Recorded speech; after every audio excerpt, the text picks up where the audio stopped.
আকাশবাণী কলকাতা স্থানীয় সংবাদ পড়ছি নমামি বসুরুদ্র। প্রথমে বিশেষ বিশেষ খবর। দেশজুড়ে ভোটার তালিকায় বিশেষ নিবিড় সংশোধনী বা এসআইআর সংক্রান্ত বিজ্ঞপ্তি জারির আগে নির্বাচন কমিশন দেশের সমস্ত রাজ্য ও কেন্দ্রশাসিত অঞ্চলের মুখ্য নির্বাচনী আধিকারিকদের নিয়ে আজ দুদিনের বৈঠকে বসছে। ভুয়ো শংসাপত্র দিয়ে অবৈধ অনুপ্রবেশকারীদের নাগরিকত্বের সুযোগ পাইয়ে দেওয়ার জন্য রাজ্য সরকারের বিরুদ্ধে সরব হয়েছে বিজেপি। রাজ্যে দমকল দপ্তর অগ্নি নির্বাপন ব্যবস্থাকে আধুনিক ও কার্যকর করতে এক সার্বিক পরিকল্পনার উদ্যোগ নিয়েছে।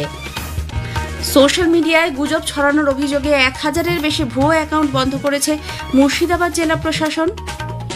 আগামীকাল ভ্রাতৃদ্বিতীয়া, এর আগে আজ প্রতিপদ তিথিতেও আয়োজন করা হচ্ছে ভাইফোঁটার। আবহাওয়া রৌদ্রকরোজ্জ্বল থাকবে বলে পূর্বাভাস দেওয়া হয়েছে। আসছে বিস্তারিত খবরে। দেশজুড়ে ভোটার তালিকায় বিশেষ নিবিড় সংশোধনী বা এসআইআর সংক্রান্ত বিজ্ঞপ্তি জারির আগে নির্বাচন কমিশন দেশের সমস্ত রাজ্য ও কেন্দ্রশাসিত অঞ্চলের মুখ্য নির্বাচনী আধিকারিকদের নিয়ে বৈঠকে বসছে। আজ ও আগামীকাল দিল্লির দ্বারকার India International Institute of Democracy and Election ম্যানেজমেন্টে অনুষ্ঠিত হবে মুখ্য নির্বাচনী আধিকারিকদের দুদিনের এই সম্মেলন। বিকেল 3টে নাগাদ সম্মেলন শুরু হওয়ার কথা। ওই বৈঠকে সব মুখ্য নির্বাচনী আধিকারিকদের উপস্থিতি বাধ্যতামূলক করা হয়েছে।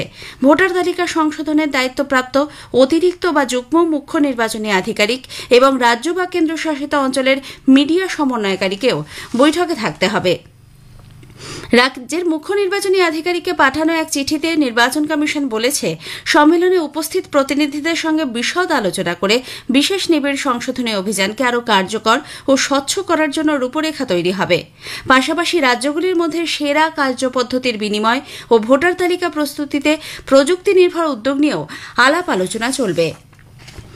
ভুয়ো শংসাপত্র দিয়ে অবৈধ অনুপ্রবেশকারীদের নাগরিকত্বের সুযোগ পাইয়ে দেওয়ার জন্য রাজ্য সরকারের বিরুদ্ধে সরব হয়েছে বিজেপি। বিজেপির রাজ্য সভাপতি শ্রমিক ভট্টাচার্য গতকাল সমাজ মাধ্যমের এক বার্তায় বলেন, বিদেশিরা ভুয়ো শংসাপত্রের মাধ্যমে ভারতীয় নাগরিকত্বের নথি পাচ্ছে, এটা শুধু আইন ভঙ্গ নয়, দেশের সার্বভৌমত্বের জন্য সরাসরি আশঙ্কারও। 2027 সালে জনগণনার জন্য অন্যান্য রাজ্য ইতিমধ্যেই তাদের কার্যক্রম শুরু করলেও পশ্চিমবঙ্গ একমাত্র যেখানে এ ব্যাপারে এখনও বিজ্ঞপ্তি জারি হয়নি।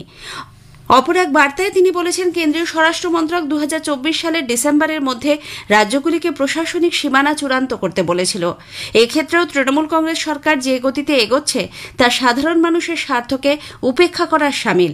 তিনি বলেন, ভোটে রাজনৈতিক সুবিধা পেতেই ইচ্ছাকৃতভাবে এই বিলম্ব করা হচ্ছে। সীমান্তবর্তী জেলা ছাড়াও রাজ্যের সর্বত্র বাংলাদেশি ভোটাররা ভিড় জমিয়েছেন বলে বিরোধী দলনেতা শুভেন্দু অধিকারীও অভিযোগ করেছেন। নন্দীগ্রাম 1 নম্বর ব্লকের ভোটার তালিকায় বাংলাদেশ থেকে মেয়েদেরকে নিয়েছে, এখানে দ্বিতীয় বিয়ে তৃতীয় বিয়ে করে রেখেছে দিয়েছে। আপনার বর্ডার ডিস্ট্রিক্ট নয়, নন্দীগ্রামের কোনো এলাকায় বাংলাদেশ বা পূর্ব মেদিনীপুরের বর্ডারে নয়, তো এখানে ঢুকিয়ে দিয়েছে। বুঝতে পারছেন কি বিপজ্জনক? আমরা কেন ভারতীয়দের নিয়ে চলবো? আমার রেশন কেন ও খাবে? আমার জমি কেন ও নিবে? আমার ভোট ও কেন দেবে? বিদেশি লোকেদের ভোটে কেন আমি এমএলএ হব? বিদেশি লোকেদের ভোটে কেন মমতা ব্যানার্জি মুখ্যমন্ত্রী হবে? বিদেশি লোকেদের ভোটে কেন মোদিজি প্রধানমন্ত্রী হবে? ভারতীয়রা করবে। অমৃত প্রকল্পের আওতায় রাজ্য জুড়ে নগর উন্নয়ন খাতে প্রায় 650 কোটি টাকার একগুচ্ছ প্রকল্প হাতে নিতে চলেছে সরকার। ওই প্রকল্পের অধীনে কেন্দ্র সম্প্রতি 250 কোটি টাকা বরাদ্দ করেছে, যা দিয়ে শহরাঞ্চলের প্রতিটি পরিবারে পরিশোধিত পানীয় জলের সরবরাহের ব্যবস্থা আরও প্রসারিত হবে। নিকাশি ব্যবস্থার আধুনিকীকরণ, রাস্তা মেরামত, ড্রেন সংস্কার, দূষণ নিয়ন্ত্রণে একাধিক পদক্ষেপ নেওয়ার পাশাপাশি শহরাঞ্চলে সবুজায়ন বাড়াতে নতুন পার্ক গড়ে তোলা ও পুরনো পার্কগুলির সংস্কারের কাজেও ব্যবহৃত হবে এই প্রকল্পের অর্থ।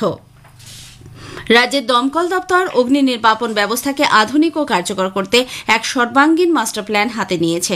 সাম্প্রতিককালে রাজ্যে একাধিক অগ্নিকাণ্ডে প্রাণহানির পর এই পরিকল্পনা বাস্তবায়নের উদ্যোগ নেওয়া হয়। দ্রুত ঘটনাস্থলে পৌঁছানো এবং ঘনবসতিপূর্ণ এলাকায় তৎপরতার সঙ্গে অগ্নি নির্বাপনই এই উদ্যোগের মূল লক্ষ্য।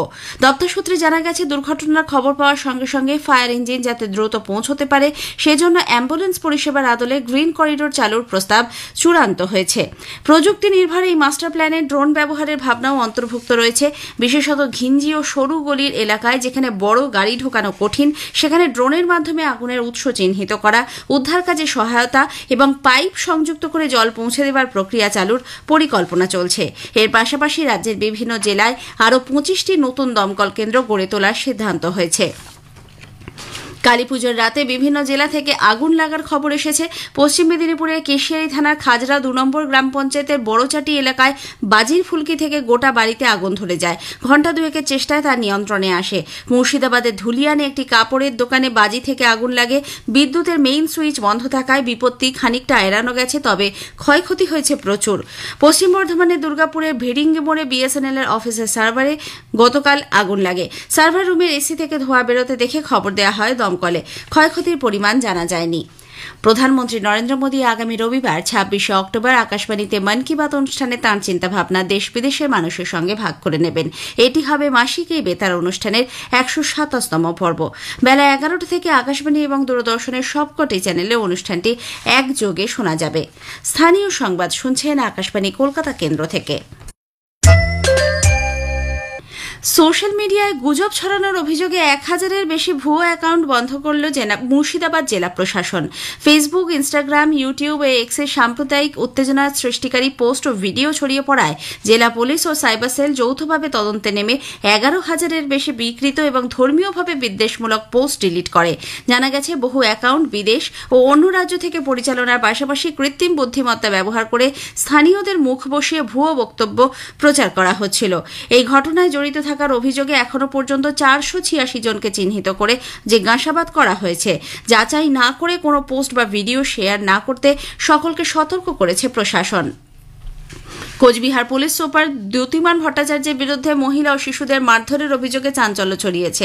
কালীপুজোর রাতে কোচবিহার এসপির বাংলো সংলগ্ন রেলগুমটি এলাকায় বাজি পোড়ানোর সময় পুলিশ সুপার মহিলা ও শিশুদের লাঠি নিয়ে মারধর করেন বলে অভিযোগ। যদিও পুলিশ সুপারের দাবি রাত 1টার সময় বাজি পোড়াতে নিষেধ করছিলেন, কিন্তু মারধরের কথা অস্বীকার করেন তিনি। এর প্রতিবাদে গতকাল এলাকাবাসী পথ অবরোধ করেন, পরে পুলিশ এসে অবরোধ তুলে দেয়। কয়েকজনকে আটক করা হয়েছে। দক্ষিণ চব্বিশ পরগনার মহেশতলায় প্রতিবেশী যুবককে পিটিয়ে খুনের ঘটনায় চাঞ্চল্য ছড়িয়েছে। গত রাতে গোপালপুর মালিপাড়ায় বছর 35-এর বরুণ মণ্ডলের সঙ্গে প্রতিবেশী চিরঞ্জিত মিত্রের বচসা বাঁধে। সে সময় বরুণ নেশাগ্রস্ত ছিল বলে জানা গেছে। ক্রমে তা হাতাহাতিতে রূপ নেয়। চিরঞ্জিত ও তার ভাই শুভঙ্কর দুজনে মিলে বরুণকে বেধড়ক মারধর করে বলে অভিযোগ। পরে হাসপাতালে তার মৃত্যু হয়। এরপরই এলাকায় উত্তেজনা ছড়ায়। পরিস্থিতি নিয়ন্ত্রণে আনতে নামাতে হয় র্যাফ, মোতায়েন করা হয় বিরাট পুলিশ বাহিনী। চিরঞ্জিত ও শুভঙ্করকে গ্রেপ্তার করেছে পুলিশ। আগামীকাল ভ্রাতৃদ্বিতীয়া। ভাইদের মঙ্গল কামনা এবং সুস্বাস্থ্য ও সমৃদ্ধির লক্ষ্যে বোনেরা ভাইয়ের কপালে ফোঁটা দেবেন। এর আগে আজ প্রতিপদ তিথিতেও কোথাও কোথাও ফোঁটা দেওয়ার রীতি রয়েছে। সন্ধ্যায় আয়োজন করা হবে ভাই ফোঁটার। এদিকে বাজারে শাকসবজি বা মাছ মাংসের দাম চড়া হলেও সাধ্যমতো জোগাড় করছেন বোনেরা। বিভিন্ন মিষ্টির দোকানে সকাল থেকে ভিড়। মিষ্টি প্রস্তুতকারকরাও ভাইফোঁটা উপলক্ষে সুস্বাদু এবং ভিন্ন ধরনের মিষ্টি প্রস্তুত করেছেন। ফোঁটার পাশাপাশি চলবে উপহার বিনিময়ের পালা। এদিকে কালীপুজোর পর ভাইফোঁটাতেও রৌদ্রোজ্জ্বল আবহাওয়া পেতে চলেছে রাজ্যবাসী। আগামী 3 দিন রাজ্যের প্রায় সব জেলায় শুষ্ক থাকবে বলে জানিয়েছেন আবহাওয়া দপ্তরের পূর্বাঞ্চলীয় প্রধান ডক্টর হাবিবুর রহমান বিশ্বাস। এখন যেটা আমাদের রয়েছে বে অফ বেঙ্গলে, এটা হচ্ছে একটা সুস্পষ্ট নিম্নচাপ আছে দক্ষিণ পশ্চিম বঙ্গোপসাগরে, যেটা আগামীকাল গভীর নিম্নচাপে পরিণত হওয়ার সম্ভাবনা রয়েছে।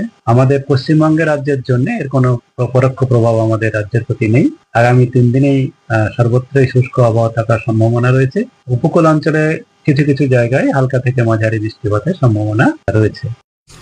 কলকাতার বন্দর এলাকা থেকে পুলিশ আগ্নেয়াস্ত্র সহ এক দুষ্কৃতীকে গ্রেপ্তার করেছে। গোপন সূত্রে পাওয়া খবরের ভিত্তিতে অভিযান চালিয়ে পুলিশ গত সন্ধ্যায় ইকবালপুর থানার MM আলী রোডের একটি ফ্ল্যাট থেকে মোহাম্মদ শাহবাজ নামে ওই দুষ্কৃতীকে গ্রেপ্তার করে। উদ্ধার হয়েছে 4টি দেশি সিঙ্গল শটার, একটি 9mm পিস্তল, বহু কার্তুজ ও ধারালো অস্ত্রশস্ত্র। ধৃতকে আজ আদালতে তোলা হচ্ছে। শেষ করার আগে স্থানীয় সংবাদের বিশেষ কিছু অংশ আরও একবার। দেশজুড়ে ভোটার তালিকায় বিশেষ নিবিড় সংশোধনী বা SIR সংক্রান্ত বিজ্ঞপ্তি জারির আগে নির্বাচন কমিশন দেশের সমস্ত রাজ্য ও কেন্দ্রশাসিত অঞ্চলের মুখ্য নির্বাচনী আধিকারিকদের নিয়ে আজ 2 দিনের বৈঠকে বসছে। ভুয়ো শংসাপত্র দিয়ে অবৈধ অনুপ্রবেশকারীদের নাগরিকত্বের সুযোগ পাইয়ে দেওয়ার জন্য রাজ্য সরকারের বিরুদ্ধে সরব হয়েছে বিজেপি। আগামীকাল ভ্রাতৃদ্বিতীয়া। এর আগে আজ প্রতিপদ তিথিতেও আয়োজন করা হচ্ছে ভাইফোঁটার। স্থানীয় সংবাদ শেষ হল। আকাশবাণী খবর পড়ছি ধৃতি সেন শর্মা। বিশেষ বিশেষ খবর হলো, কেন্দ্র অপারেশন সিন্দুর সহ বিভিন্ন গুরুত্বপূর্ণ অভিযানের সময় অসাধারণ কৃতিত্ব প্রদর্শনের জন্য প্রতিরক্ষা কর্মীদের শৌর্য পুরস্কারে সম্মানিত করার ব্যাপারে তালিকা তৈরির জন্য গেজেট বিজ্ঞপ্তি জারি করেছে। ভারতীয় নৌবাহিনীর দ্বিবার্ষিক কমান্ডার সম্মেলন আজ নতুন দিল্লিতে শুরু হচ্ছে। সরকার কাবুলে ভারতের প্রযুক্তিগত মিশনকে আফগানিস্তানে ভারতীয় দূতাবাস হিসেবে রূপান্তরের সিদ্ধান্ত ঘোষণা করেছে। ইউক্রেনের সঙ্গে দ্বন্দ্বের নিষ্পত্তির বিষয়ে রুশ রাষ্ট্রপতি ভ্লাদিমির পুতিনের সঙ্গে মার্কিন রাষ্ট্রপতি ডোনাল্ড ট্রাম্পের আলোচনায় বসার পরিকল্পনা স্থগিত হয়ে গেছে। দেশ জুড়ে ভোটার তালিকায় বিশেষ নিবিড় সংশোধন কর্মসূচি সংক্রান্ত বিজ্ঞপ্তি জারির আগে নির্বাচন কমিশন দেশের সমস্ত রাজ্য ও কেন্দ্রশাসিত অঞ্চলের মুখ্য নির্বাচনী আধিকারিকদের নিয়ে বৈঠকে বসতে চলেছে। রেলমন্ত্রী অশ্বিনী বৈষ্ণব বলেছেন, দীপাবলি ও ছটের মতো উৎসবের মরশুমে অতিরিক্ত যাত্রী ভিড় সামাল দিতে আগামী দিনে আরও ৭,৮০০টি বিশেষ ট্রেন চালানো হবে। দক্ষিণ আফ্রিকা আইসিসি মহিলাদের বিশ্বকাপ ক্রিকেটে ১৫০ রানে পাকিস্তানকে হারিয়ে দিয়েছে। আসছি বিস্তারিত খবরে। কেন্দ্র অপারেশন সিন্দুর সহ বিভিন্ন গুরুত্বপূর্ণ অভিযানের সময় অসাধারণ কৃতিত্ব প্রদর্শনের জন্য প্রতিরক্ষা কর্মীদের শৌর্য পুরস্কারে সম্মানিত করার ব্যাপারে তালিকা তৈরির জন্য গেজেট বিজ্ঞপ্তি জারি করেছে। এতে প্রধানত ভারতীয় বায়ুসেনা ও ভারতীয় সেনা কর্মীদের শৌর্য পুরস্কারে ভূষিত করার কথাই উল্লেখ করা হয়েছে। কর্নেল কোশাঙ্ক লাম্বা ও লেফটেন্যান্ট কর্নেল সুশীল Bista, fighter pilot group captain Ranjit Singh Sidhu ও আরেক গ্রুপ ক্যাপ্টেন অনিমেষ পাটনি এই তালিকায় রয়েছেন। কর্নেল লাম্বাকে ভারতীয় সেনাবাহিনীতে অসাধারণ সাহসিকতা ও শৌর্য প্রদর্শনের জন্য বীর চক্রে ভূষিত করা হয়। লেফটেন্যান্ট কর্নেল বিস কমান্ডিং অফিসার হিসেবে অসাধারণ নেতৃত্ব ও সাহসিকতার পরিচয় দেন। জঙ্গি ঘাঁটিগুলি সম্পূর্ণ ধ্বংস করার ক্ষেত্রেও তার অবদান ছিল উল্লেখযোগ্য। অন্যদিকে গ্রুপ ক্যাপ্টেন রঞ্জিত সিংকে পূর্ব নির্ধারিত লক্ষ্যবস্তুগুলিতে সঠিকভাবে নিশানা করে আঘাত হানার জন্য বীর চক্র প্রদান করা হয়।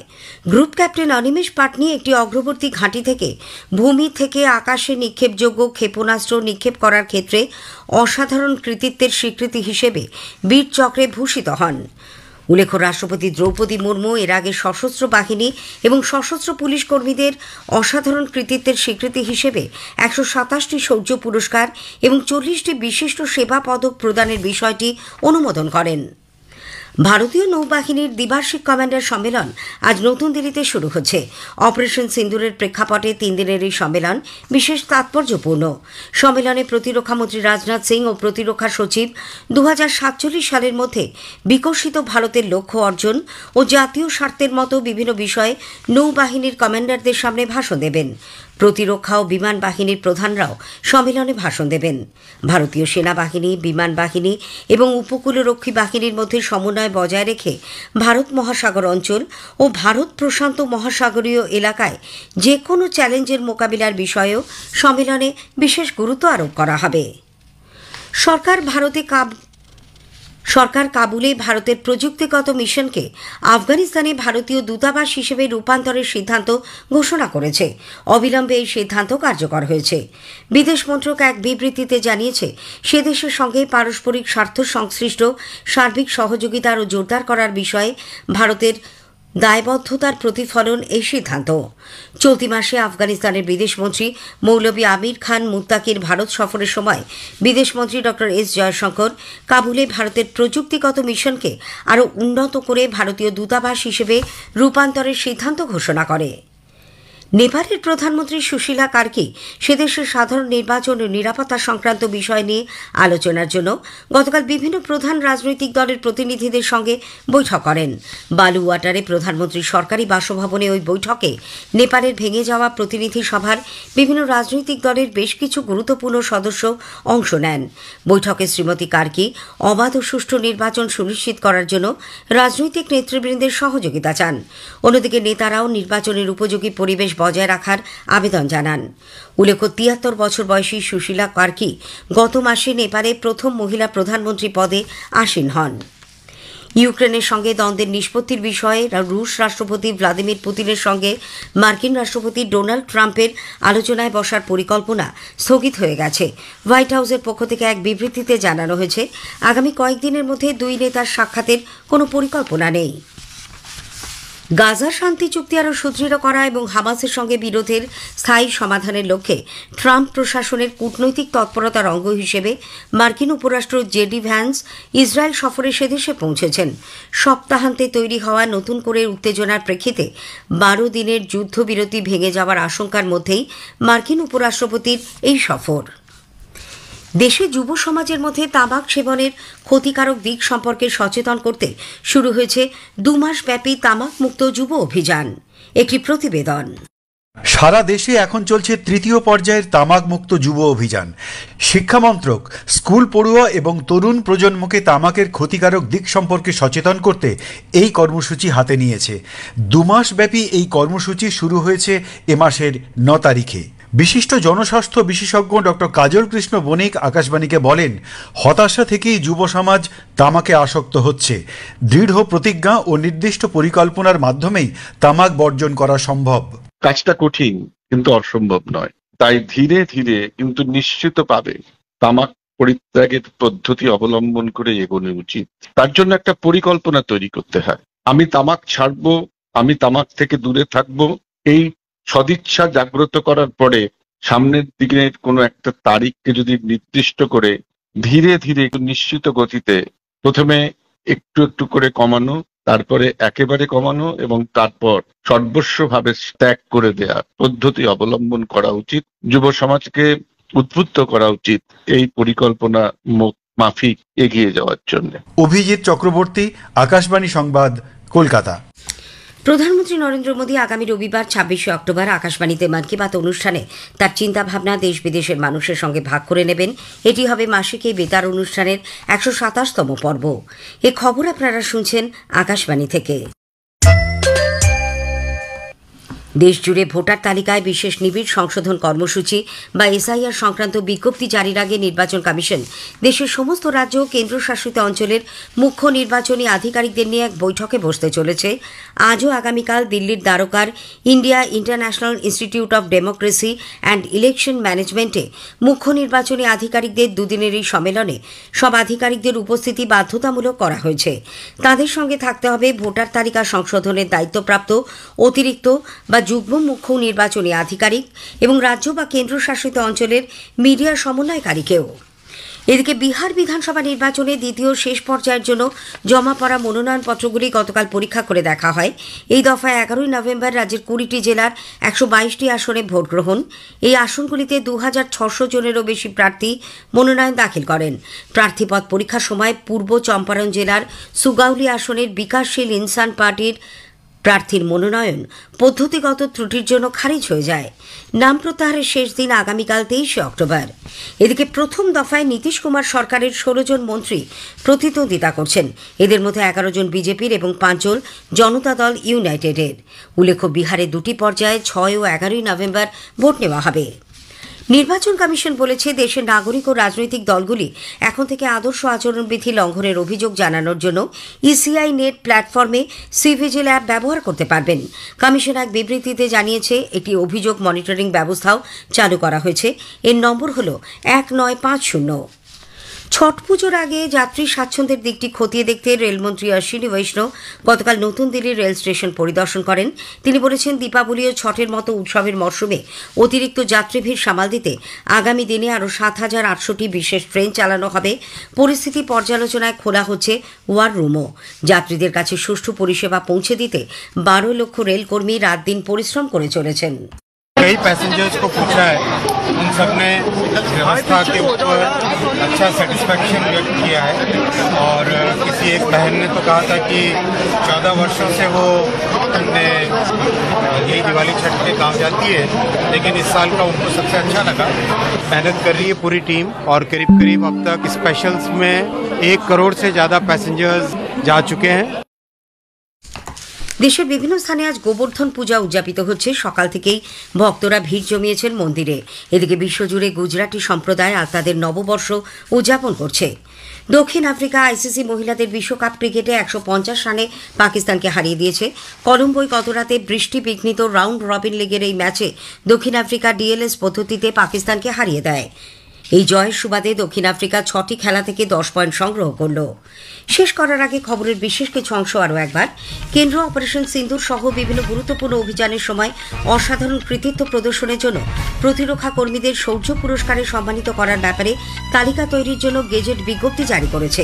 ভারতীয় নৌবাহিনীর দ্বিবার্ষিক কমান্ডার সম্মেলন আজ নতুন দিল্লিতে শুরু হচ্ছে। খবর পড়া আপাতত এ পর্যন্তই।